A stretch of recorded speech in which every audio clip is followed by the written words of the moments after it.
If the events of this past week were to communicate one thing loud and clear, it is that the time for Glass-Steagall, national banking, and NWAPA has come. But with Barack Obama in the White House, the time that still exists to enact those policies may be swiftly cut short by the thermonuclear conflict with Russia that Obama is committed to. Just yesterday, Russian Prime Minister Medvedev warned unequivocally that nations seeking to usurp the national sovereignty of any nation, especially theirs, that nuclear war is indeed on the table for any such violation. Это реалии, с которыми мы все должны считаться. И государственной власти придется дать на этот запрос свой, надеюсь, эффективный ответ. Доктрина государственного суверенитета. Она не должна размываться, даже если это удобно для достижения каких-то текущих политических целей. Вплоть до цели избраться на соответствующую позицию. Это просто опасно для мирового порядка. А примеров посягательств на доктрину суверенитета в последние годы было очень немало. Чего стоят и военные операции против иностранных государств в обход Организации Объединенных Наций, заявление о том, что тот или иной политический режим потерял легитимность, причем заявление со стороны иностранных государств, а не со стороны народа соответствующей страны, введение всяческих коллективных санкций в обход международных институтов. Все это не улучшает ситуацию в мире, а последствия скоропалительных военных операций в иностранных государствах обычно заканчивается одним – приходом к власти радикалов. Я уже не говорю, что в какой-нибудь момент такие действия, которые подрывают государственный суверенитет, могут закончиться вполне себе такой полноценной региональной войной. И даже, никого не хочу пугать, с применением ядерного оружия. Об этом должны помнить все. This statement is an obvious message directed to the Obama administration indirectly and the financial power that controls it. Since the illegal war launched in Libya last year and even the more unlawful assassination of Muammar Gaddafi, the administration has done nothing but show a disgusting abuse of executive power and criminal disregard for domestic and international law, a disregard that nations like Russia and even high-level U.S. military officials view as threats to national sovereignty.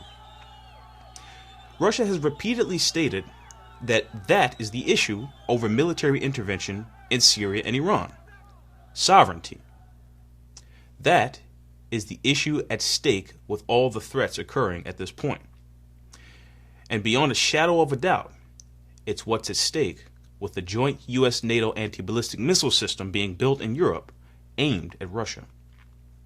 Despite Obama's irrational commitment to war, saner elements in the United States have mounted in and around the U.S. military. Specifically, Representative Walter Jones, in his push for legislation H.C.R. 107, declares that any president who launches war without congressional approval would be immediately subject to impeachment. This was followed by Senator Jim Webb in a restatement he made on the same point in the Senate in his piece of legislation S. 3176 to try to stop a preemptive illegal war. So far, they stand virtually alone, and that in and of itself increases the danger of nuclear war. While Jones's and Webb's legislation is despicably still outstanding in both houses of Congress, the U.S. House of Representatives has passed a resolution on Iran that moves the United States much closer to a war footing against Iran. And as many experts and diplomats like Dan Shapiro, the envoy to Israel from the United States, warn, America is ready to attack. The non-binding resolution H.R. 568 that overwhelmingly passed 401 to 11 effectively calls for a military attack on Iran when it obtains nuclear weapons capability. The vague interpretation already applies to Iran and actually any other country with a civilian nuclear program, and comes at a time when Israeli Defense Minister Ehud Barak is actively urging the international community to increase pressure on Syria, as he says, to strike a further blow to Iran. Colonel Lawrence Wilkerson, former chief of staff for the Secretary of State Colin Powell, warned that this resolution reads like the same sheet music that got us into the Iraq War and could be the precursor for a war with Iran. It's effectively a thinly disguised effort to bless war. General Wilkerson is right, and if his and others' warnings are not heeded, whether it's concerning Iran, Syria, or Russia directly, the United States will have violated the rights of a sovereign nation, whose consequences was spelled out by Medvedev yesterday. Those consequences being a thermonuclear war, threatening the annihilation of the entire human species. That is President Obama's commitment. Therefore, there is no discussion of war avoidance policy that does not include removing Barack Obama from office. We have been warned, and the way things are looking now, we will not get another one.